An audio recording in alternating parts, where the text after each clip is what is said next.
This week's Extra Life on F5 Live is proudly powered by EXA. EXA brings the latest technology to gamers, offering the most immersive products for the ultimate gaming experience.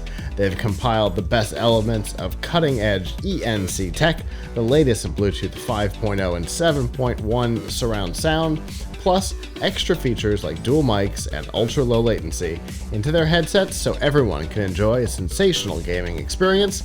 And they've got headsets for the Xbox, PlayStation, Switch, and PC. Plus, they won't break the bank. To learn more about the headsets that are available and any current promotions, you can go to f5live.tv/exa.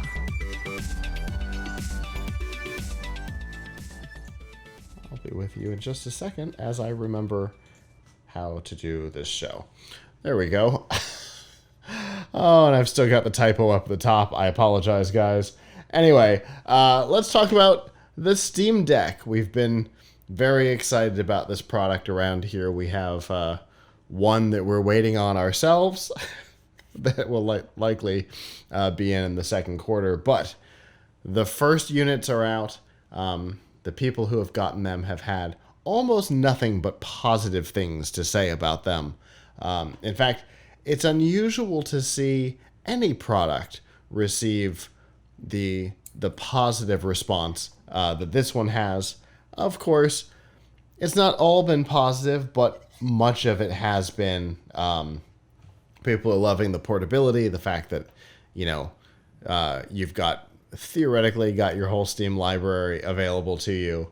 And then the fact that they're pretty open for repair, right? Like, that's an aspect in the gaming world that is almost exclusively a no. No, you may not repair it. You may not touch it. If you do, you're never playing online again. Get out. Yeah, I mean, I gotta give Steam a Valve, Right. the makers of Steam and Steam Deck, a lot of credit here for how they've conducted themselves in terms of just being really considerate of knowing their audience, being really considerate of the audience in terms of like the repairability. They say they give you instructions on how to do it, and yet they also tell you like you may not be able to get it back together again very well. We're not telling you not to do it. We're just warning you that you shouldn't do it.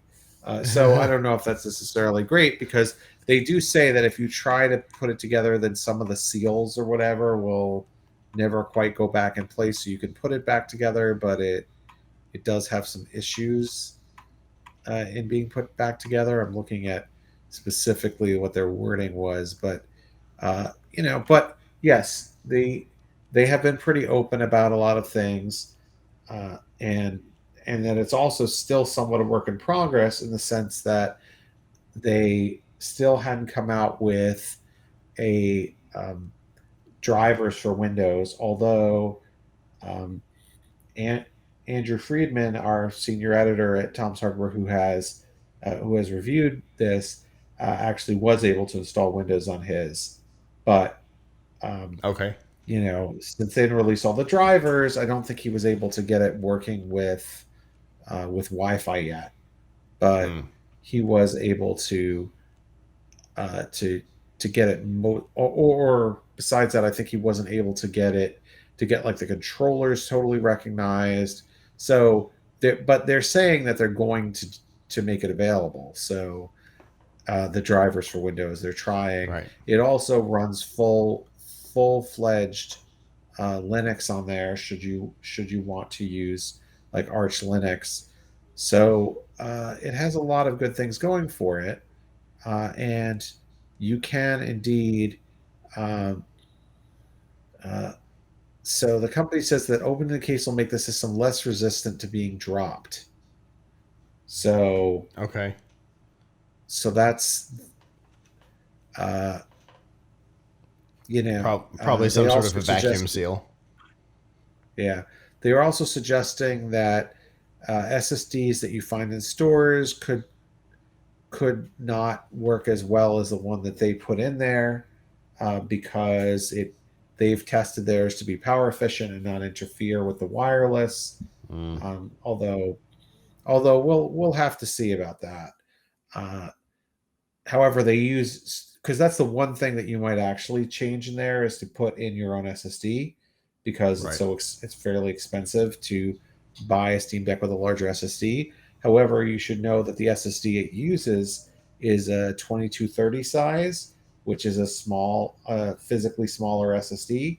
So it may be difficult to, um, those are not as readily available as 2280s, which is what most M2 SSDs are.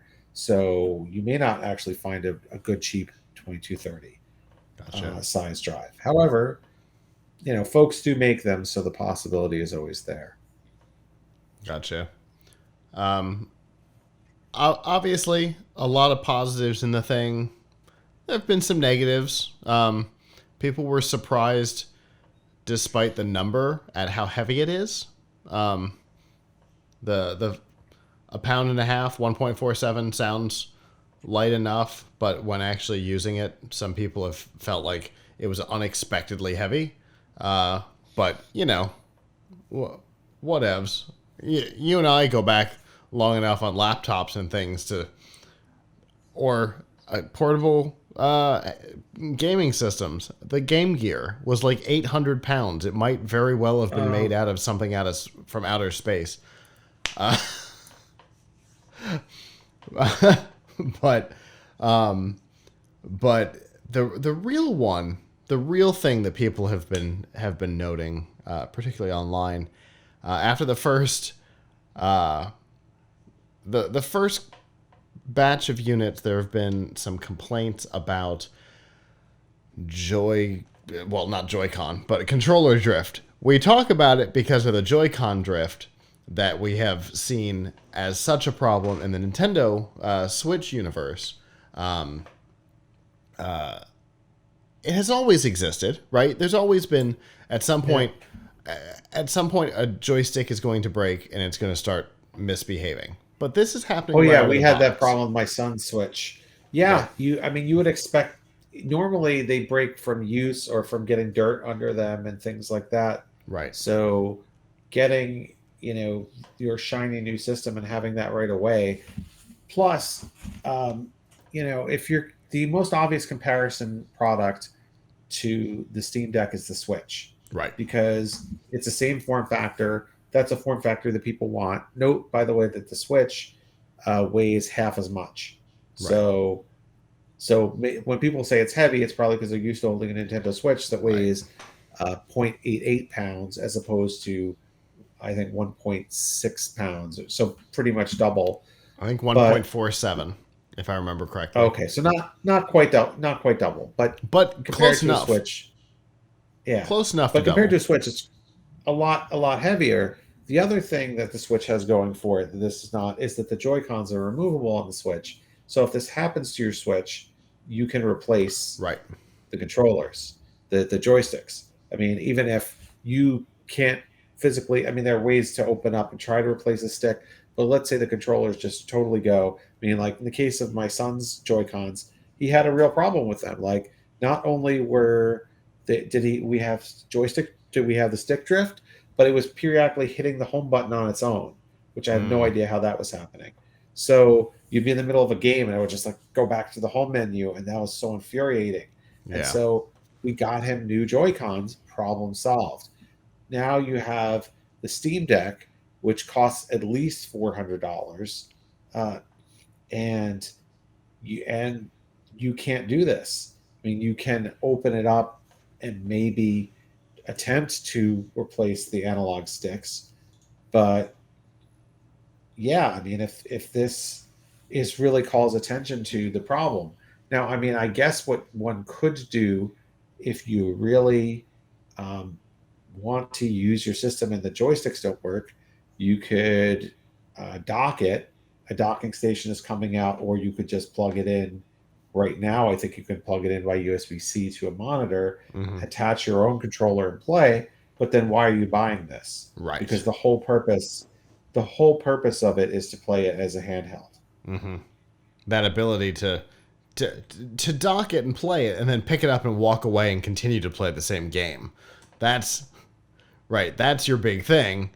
It's what has made the Switch such a popular device. And yeah, if all of a sudden you can't do that, it's not great. The good news, though, is that Valve has directly responded to this. And in fact, they have said that the issue. I'm trying to see where they said. They said that the issue has to do with a firmware update. Oh, here it is. The team has looked into the reported issues, and it turns out it was a dead zone regression from a recent firmware update. We just shipped a fix to address the bug, so make sure you're up to date. So they're claiming, oops, our bad. We did this on us. We got it, though. And they did put out a firmware update. One of the original posters who sent all of us down this path of watching this, a user on Reddit, updated their device and then ran tests and said that immediately after the firmware update, the drift went away, which is a positive. But, they also said that fine movements had changed in behavior after the firmware update.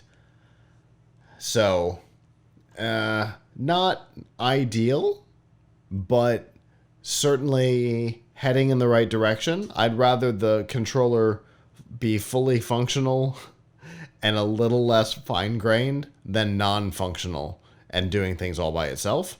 But hopefully this means that they're going to be able to narrow in on what the issue is in the firmware and fix it with time, because it sounds like it's legitimately a software problem, not a hardware problem. Great, but doesn't it call attention to the fact that down the road this could happen for physical reasons, and then what are you going to do about it? True. Now, I mean, you have the same problem, by the way, if you buy a Nintendo Switch Lite. The Nintendo Switch Lite also has the joysticks built in. So, yeah, I mean, not a great situation. I mean, I will give Valve some credit in that they tell you how you can replace. They're going to give repair instructions, but that definitely would concern me. It would be nice if, I mean, one thing, obviously, this was a question that a lot of people had when they first announced it, which is, what are you going to do about joystick drift? And they said, well, we're trying to find some really high quality joysticks, but I don't know. Maybe it's inevitable that joystick drift can happen over time, and then what do you do? Personally, I'm not gonna lie. Personally, I feel that drift is like Thanos. I believe it's inevitable. And in chat, Alante says, mine certainly has drift in both Joy-Cons, referring to his Switch, but my PS4 and Xbox One controllers have all gotten drift issues as well over time. I think it's just the nature of the beast. If you can replace the controller, then your problem is solved. But if it's built in, then you've got a problem. So that's kind of where we stand. So I don't know. I think even though they fixed the problem, they've also reminded people of the problem with the design, which is that if this happens inevitably, they're going to be stuck doing something that they don't really want, that is not recommended, which is trying to open it up. I mean, I'm sure there will be some type of cottage industry in replacement analog sticks that fit. That fit the Steam Deck. Yeah. But I just a business recommendation to the guys over at You Break I Fix. I'd get to know this hardware pretty quick if I were you, because that might be the cottage industry for for fixing it. And yeah, from chat, this definitely seems like a quirk of modern gaming in general. Yeah, I think it's a quirk of the way joysticks work. Modernly, the original joysticks, Atari and whatnot, that were left, right, up, Yeah, it down, never happened. right, but they were far less controlled, right? It was, for the most part, it was four directions. The second generation had eight directions, but none of this, you know, uh, very fine grained control over direction and speed and things like that. It was mostly an all or nothing kind of control. So it may have worked differently. There may have literally just been actuators inside. I don't know. But that's not how the current ones work. And I think it's the idea of the way modern modern joysticks work.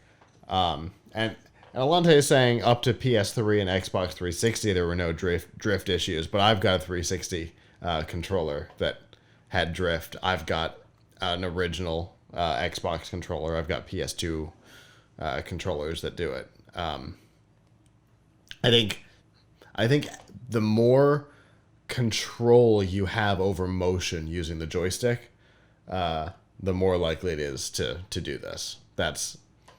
And from what I've read, Nintendo did they published a whole piece on the problem, and they basically went into that the way the modern things work with the push and pull and all of that is the reason why it's kind of inevitable. So the more control you have, I think the more likely it is, and modern controllers have a lot of control in their analog sticks. So, but yeah, I think you're right. This does remind people of one of the biggest drawbacks of the hardware design, and I guess we'll see over time how it plays out. Hopefully, the problem will not be as common as Nintendo has been experiencing, though. Fingers crossed. Hello, YouTube. Thanks for watching, and I hope you enjoyed this episode of F5 Live Refreshing Technology. If you did, please subscribe to the channel down below, and of course hit the notification bell, because we know that subscriptions don't mean much on YouTube anymore. If you've got topics that you'd like us to talk about in the future, please comment them down below. And if you'd like to not follow us on YouTube, there's lots of ways that you can follow along with our content by going to plughitslive.com/subscribe. There you'll see all of our shows and all of the ways that you can watch, listen, and follow along.